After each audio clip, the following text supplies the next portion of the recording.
إن الحمد لله نحمده ونستعينه ونستغفره ونؤمن به ونتوكل عليه ونعوذ بالله من شرور أنفسنا ومن سيئات أعمالنا من يهده الله فلا مضل له ومن يضلل فلا هادي له وأشهد أن لا إله إلا الله وحده لا شريك له وأشهد أن محمدا عبده ورسوله قال الله تعالى في القرآن المجيد بعد أعوذ بالله من الشيطان الرجيم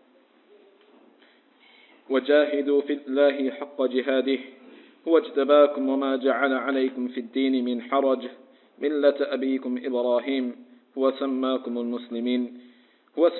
المسلمين من قبل وفي هذا ليكون الرسول شهيدا عليكم وتكونوا شهداء على الناس فأقيموا الصلاة وآتوا الزكاة واعتصموا بالله هو مولاكم فنعم المولى ونعم النصير. Dear brothers and sisters, Alhamdulillah, we begin by praising Almighty Allah subhanahu wa ta'ala. We send peace and blessings upon Rasulullah sallallahu alaihi wasallam, upon his companions, and upon all those who have treaded in their footsteps of righteousness and piety.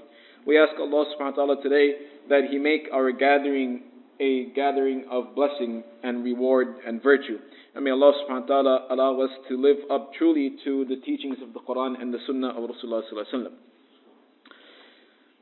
In our previous khutbah last week, we spoke about how it's necessary, not important but necessary, for each and every single Muslim to have a destination in mind. Because Allah subhanahu wa ta'ala asks us this question, فَأَيْنَ تَذْهَبُونَ, that where are you going? Where is your final destination? So as Muslims, it is necessary for us to have some sort of direction in life. That when I pass away, this is what I want to leave behind. When I pass away, this is what I want to have accomplished. When I meet Allah subhanahu wa ta'ala, this is how I'd like to meet Allah subhanahu wa ta'ala. That is the constant destination that we need to have in mind, and that's the sort of direction we need to be headed towards.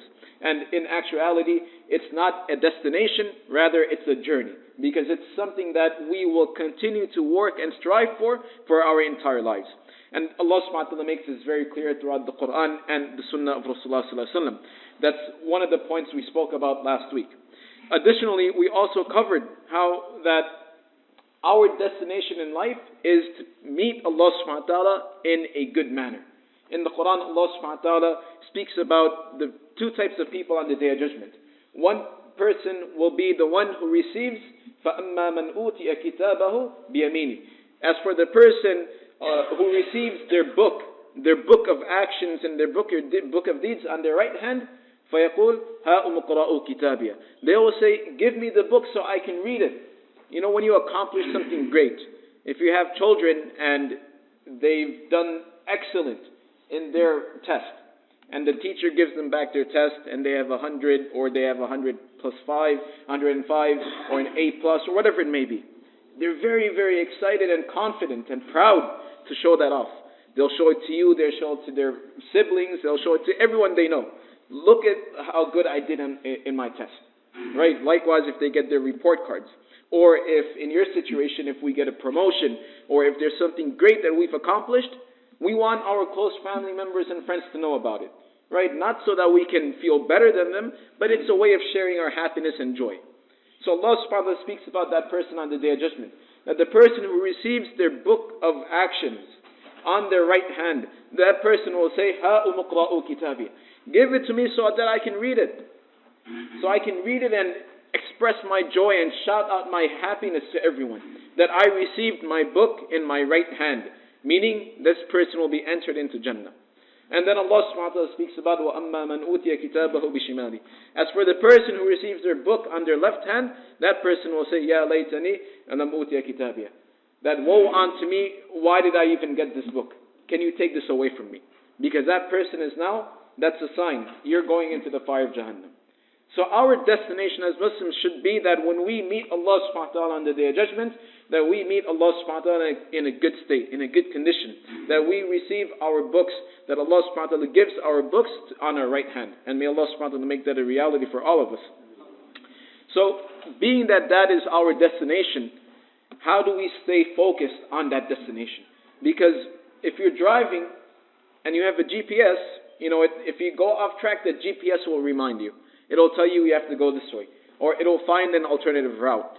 But if you're using a map, a map is digital. A map is not digital. It's not something that's going to remind you. You have to follow the map yourself. And if you go off track, you have to stop. You have to first realize that you're going off track. You have to stop, figure out an alternative route to get to your destination. But if you never realize that you're off destination, that you're off track, you'll continue driving and you'll end up in a different place.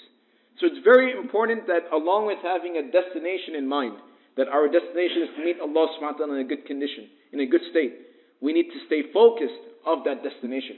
Otherwise, it's very, very easy to get sidetracked, to get pulled aside, and go somewhere else.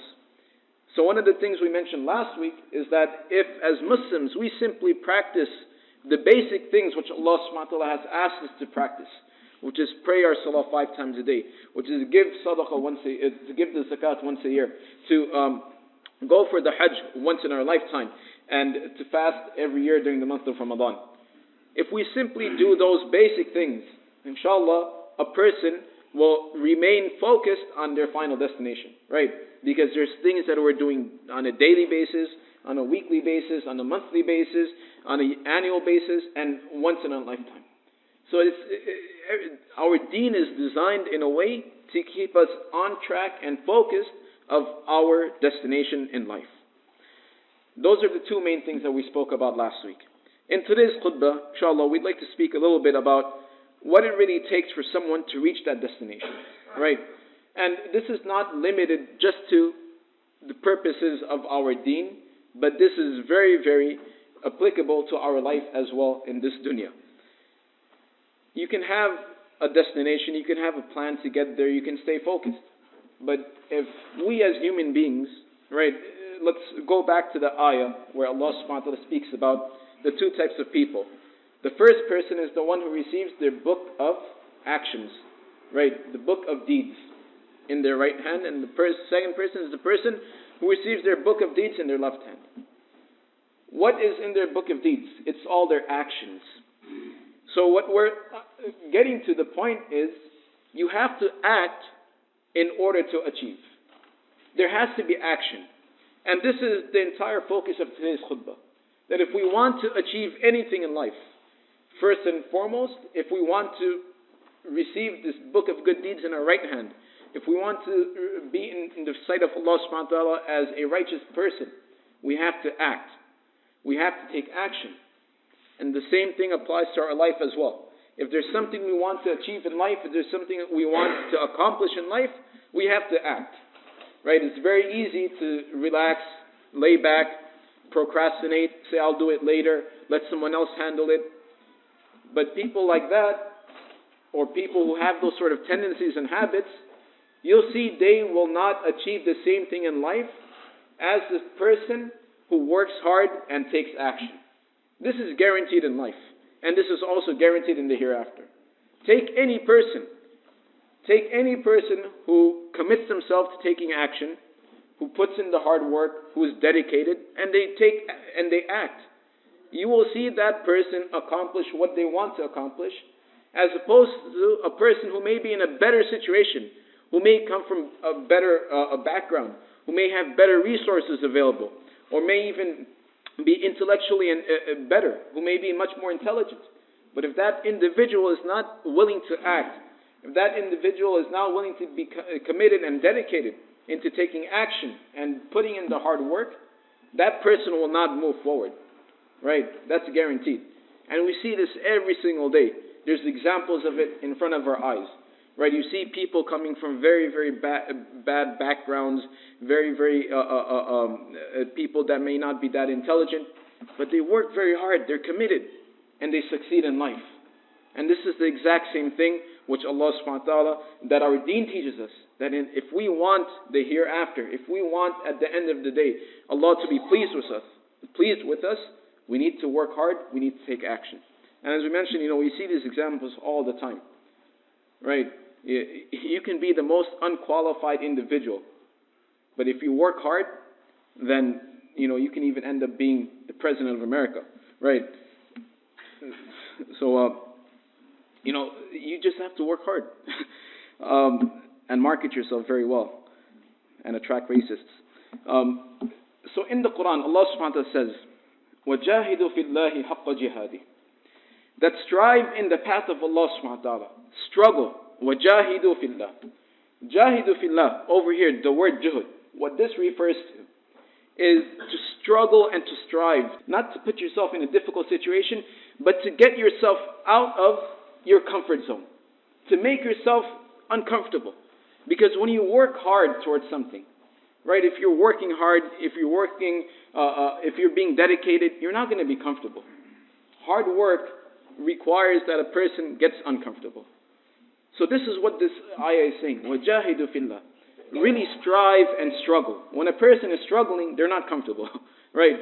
If anything, they're in a state of discomfort. So Allah subhanahu wa ta'ala is saying, وَجَاهِدُوا فِي اللَّهِ. That struggle and strive in the path of Allah subhanahu wa ta'ala, حَقَّ جِهَادِ. And give it its due attention. Struggle in the path of Allah subhanahu wa ta'ala the way it's meant to be. Meaning, give it all you've got. Right? Be relentless. Don't give up. As we mentioned earlier, that our destination in life is not really a destination. It's an ongoing journey. And same thing applies to our lives in this world. That we can never come to a point where we say that, this is enough. We can finally relax. One chapter of our lives may end, but then a new chapter begins, right? We may say to ourselves, we're going to retire this year, and we're going to take it easy. But then a new chapter in our life begins. And then new chapter may be working hard towards building your relationship with your family now. Now that you don't have the same responsibilities towards your job, this is your time to give, this is your opportunity to give time to Allah subhanahu wa ta'ala. This is your opportunity to give time towards your family. Right, so every single moment or every single phase of our lives brings a new struggle, brings a new challenge, and brings a new destination or an objective that we need to strive for. And this is what this ayah is speaking about. وَجَاهِدُوا فِي اللَّهِ حَقَّ جِهَادِ. That strive and struggle in the path of Allah subhanahu wa ta'ala to the best of your abilities. And then Allah subhanahu wa ta'ala goes on to say, وَاجْتَبَاكُمْ وَمَا جَعَلَ عَلَيْكُمْ فِي الدِّينِ مِنْ حَرَجٍ. That Allah subhanahu wa ta'ala has picked you. And this is something which we really need to understand. That each and every single one of us, Allah subhanahu wa ta'ala has made us in a way where we have the potential to achieve whatever it is that we want to achieve. This is the rule of Allah subhanahu wa ta'ala. And this is from the mercy of Allah subhanahu wa ta'ala. As Muslims, this is our belief. That whether you be a believer or whether you even disbelieve in Allah subhanahu wa ta'ala, that you reject Allah subhanahu wa ta'ala. You say there's no God at all. Right? We came out of nowhere. The mercy of Allah subhanahu wa ta'ala is that if a person works for something, Allah will give it. That's from the mercy of Allah subhanahu wa ta'ala. And in the hadith of Rasulullah sallallahu alaihi wasallam, he mentions that Allah subhanahu wa ta'ala, His mercy is broken up into 99 parts. And one portion of that 99 parts has been reserved for this world and the rest for the hereafter.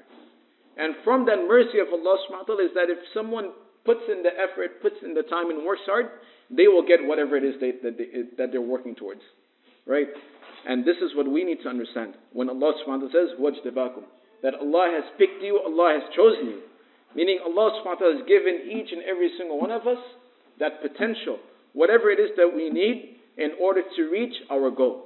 And as we've mentioned over and over again, that our goal, our destination in life, our final destination and our final ultimate goal in life is to please Allah subhanahu wa ta'ala.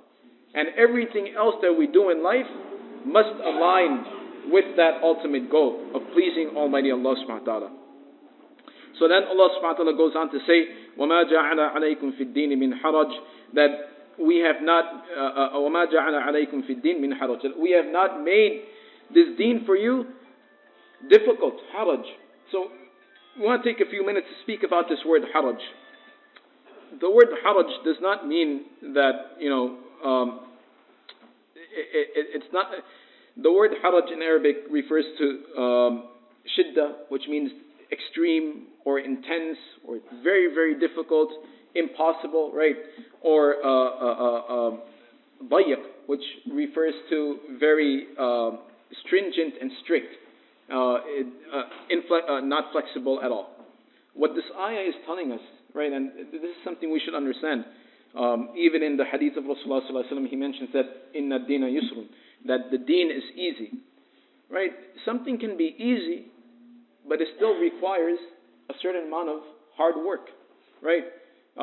If you tell someone, if you explain to someone the basics of economics, that you have supply and demand, and therefore you need to supply people with what's in demand. It sounds very simple. It's very easy. Just give people what they want. But go ahead and try it. It's very, very difficult in actuality. So likewise, just because something is simple to understand, just because something is straightforward and easy, does not mean that there's no difficult work involved. Our deen is very simple to understand. Our deen is very straightforward. Our deen is very easy to practice, very easy to apply. It's very flexible and adaptable. But that does not mean that there's no hard work involved. And when Allah subhanahu wa ta'ala says, وَمَا جَعَلَ عَلَيْكُمْ فِي الدِّينِ مِنْ حَرَجٍ, what this refers to is that the deen is not impossible. To practice the deen is not going to mean that you can't live and enjoy life. Practicing the deen does not mean that you have to live a life full of grief, full of sorrow, full of difficulty. That's not what the deen dictates. So Allah subhanahu wa ta'ala makes that very clear. But at the same time, we need to keep in mind that there is work that is required. And without this sort of hard work, without this commitment to Allah subhanahu wa ta'ala, as we mentioned over and over again, that we cannot accomplish what it is that we're trying to accomplish, which is the ultimate pleasure of Allah subhanahu wa ta'ala. And, with this in mind, with our society in general, we grow up in a society, or we're living in a society now, where we live in a lot of comfort, extreme comfort, and extreme luxury. And when I say extreme, I really mean that. Because in our society, in our community here, we're very fortunate. But if you ever have the opportunity, and it's an opportunity, right?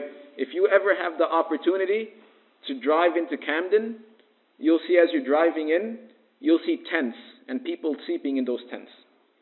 A few weeks back, I had to drive into Camden, and it was when it was freezing cold. It was like around -1 or something. And there's people sleeping in the tents, right? And we're complaining that inside our home is cold. So when we say we live in extreme luxury, I really mean that. Because just half an hour away, just 20 minutes away, there's people who are sleeping outside in a tent with no heating, right? And with barely any clothing. So we need to understand our situation in life, our place in life. And one of the things that, a disservice that we do for our children, is that we coddle them. And we say to our children, you don't have to fast during Ramadan because it's too difficult for you. Or you don't have to wake up for Fajr because it's too hard for you. You can do it when you grow up. Right? And it's these kind of things that end up being a disservice towards our children. Because our deen is all about putting in hard work. And if you want your child to succeed in life, you have to teach him how to work hard. Because as we mentioned, you can have all the resources you want, you can be as intelligent as you want, you can be as qualified as you want, you can know as many people as you want. But if you're not going to work, it's very unlikely that you will accomplish. So we need to teach this to our children from a very young age. That yes, getting uncomfortable, getting into a place of discomfort, and doing things that we may not necessarily like is part of life. And if we want to achieve in life, we want to be successful in life, that's what we need to do. We need to get into places and do things that we may not really like to.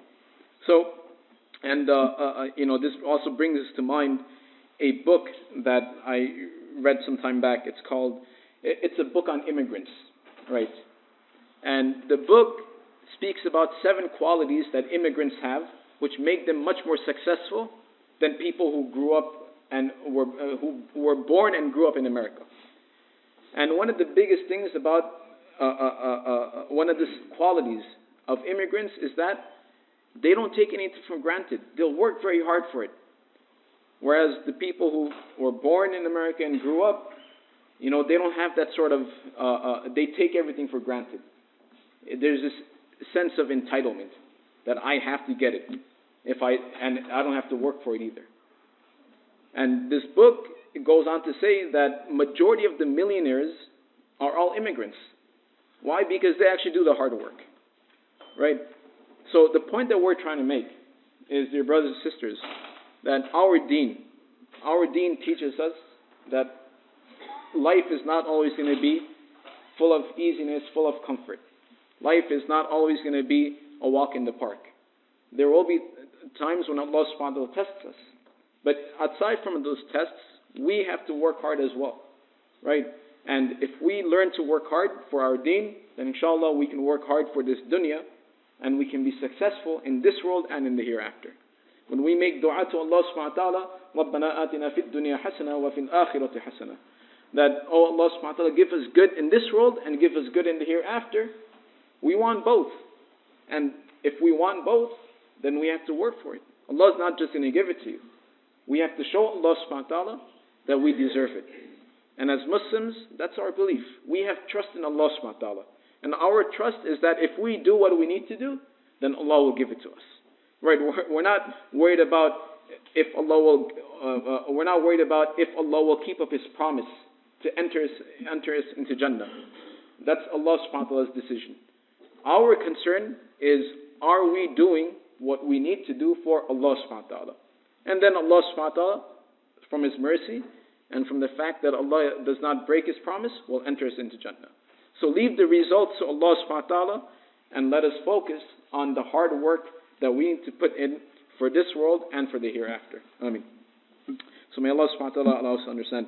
Barakallahu lana wa lakum fil Qur'an al-Majid, wa nafa'ana wa iyyakum bil ayati wa dhikr al-hakim. Astaghfirullah li wa lakum lisa'il muslimin, fastaghfiru innahu huwal ghafurur rahim.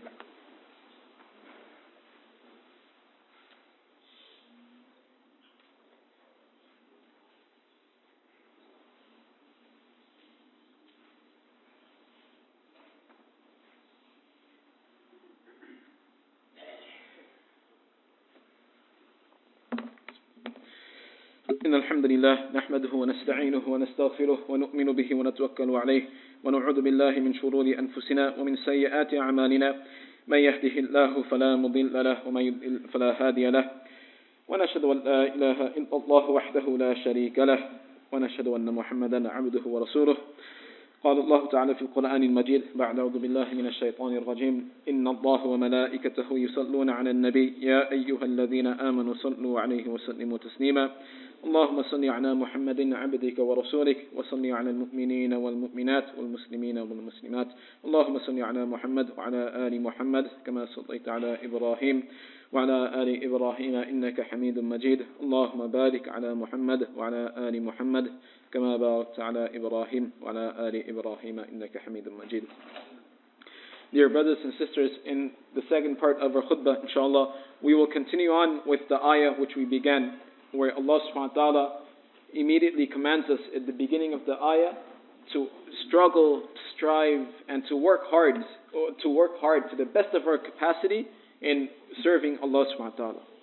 And then Allah subhanahu wa ta'ala goes on to say that each one of us has the potential to achieve our destination and to achieve our goal of the pleasure of Allah subhanahu wa ta'ala. And this is why Allah subhanahu wa ta'ala has picked us as Muslims. And then Allah subhanahu wa ta'ala mentions that Allah has not made this deen impossible. That to get the pleasure of Allah subhanahu wa ta'ala, for Allah subhanahu wa ta'ala to be pleased with us, this is not an impossible task. This is something that's within everyone's grasp and within everyone's ability. Then Allah subhanahu wa ta'ala goes on to say, Millata abikum Ibrahim, that this is the deen of Ibrahim alayhi salam. Meaning this is the system which Allah subhanahu wa ta'ala has put in this world forever. Ibrahim alayhi salam was a prophet who came many centuries way before us.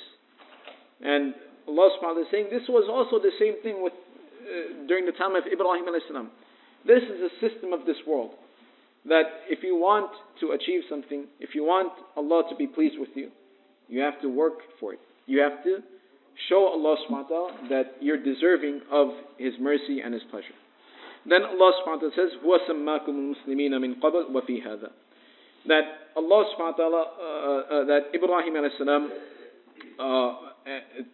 Ibrahim alayhi salam and Allah subhanahu wa ta'ala in the Quran, we are known as Muslims. What is a Muslim? A Muslim is a person who submits himself. Think of it in a different way.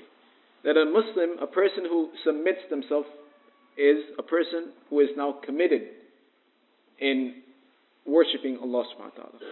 So yes, hard work, but you have to be committed as well. Right? Because as we said, it's a journey. So it's not that we're going to work hard for Allah subhanahu wa ta'ala only today and only tomorrow, and then after that we're going to go back to our old ways. Rather, we're Muslims. We've completely submitted ourselves to Allah subhanahu wa ta'ala. We've made that commitment. And that commitment will stay with us until we leave this world and we meet Allah subhanahu wa ta'ala. And then the ayah goes on to say, لِيَكُونَ الرَّسُولُ شَهِيدًا عَلَيْكُمْ وَتَكُونُوا شُهَدَاءَ عَلَى النَّاسِ فَأَقِيمُوا الصَّلَاةَ وَآتُوا الزَّكَاةَ وَاعْتَصِمُوا بِاللَّهِ وَمَوْلَاكُمْ.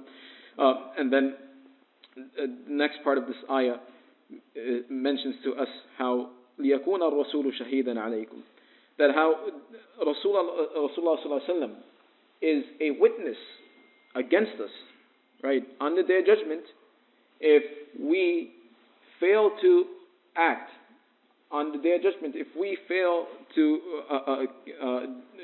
carry on the message of Rasulullah sallallahu alaihi wasallam, or if we fail to live our lives according to the message and the teachings of Rasulullah sallallahu alaihi wasallam, then the Messenger of Allah sallallahu alaihi wasallam will be a witness against us. In other words, to put all this into perspective, if we completely ignore this and we're not at all concerned about this, then understand that there are consequences and there are repercussions that we have to face. And one of those biggest things is that on the Day of Judgment, Rasulullah sallallahu alaihi wasallam will be testifying against us, right? If the only way a person can work hard is when they know there's something to lose, right? If you tell someone that, oh, if you do this, then you'll get something extra, that's not always that motivational. But if you tell someone if you do this, or if you tell someone if you don't do this, you're going to lose that, that's a driving force now. If you tell someone if you don't work hard, you're not going to be able to pay your bills, you're not going to have food on the table, that's going to push that person to work very, very hard, as opposed to telling a person if you do this thing, you'll get an extra $100. That person may say, well, I already have what I need. I don't need an extra $100, right? So here's the repercussion, which Allah subhanahu wa ta'ala is reminding us of. That if we as Muslims choose to ignore all this and not be committed, not be dedicated, not get uncomfortable and work for the sake of Allah subhanahu wa ta'ala, then the biggest repercussion, the biggest loss, or the biggest downside is that on the Day of Judgment, Rasulullah sallallahu alaihi wasallam will be testifying against us. Rasulullah sallallahu alaihi wasallam will say to Allah subhanahu wa ta'ala, I've delivered the message. This person, having the Quran in front of them, having all the resources available to them, completely failed to uphold and practice the message. And then the ayah goes on to say, وَتَكُونُوا شُهَدَاءَ عَلَى النَّاسِ. And so that we can be witnesses against the people. Meaning, if we do this, then we're the role models, and we'll be on the side of Rasulullah sallallahu alaihi wasallam. And then Allah subhanahu wa ta'ala highlights exactly what this means. When Allah subhanahu wa ta'ala says, work and be committed in serving and worshipping Allah, what does all that mean?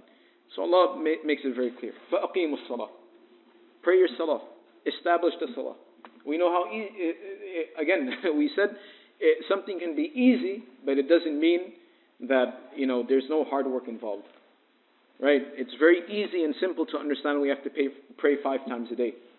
But how easy is it to actually practice it? Sometimes it can be very difficult.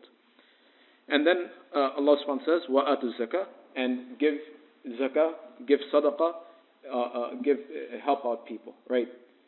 These are the 2 main things. That worship Allah subhanahu wa ta'ala and help out the creation of Allah subhanahu wa ta'ala. And then Allah subhanahu wa ta'ala ends up by saying, وَاعْتَصِمُوا بِاللَّهِ وَمَوْلَاكُمْ. That hang firm to Allah subhanahu wa ta'ala.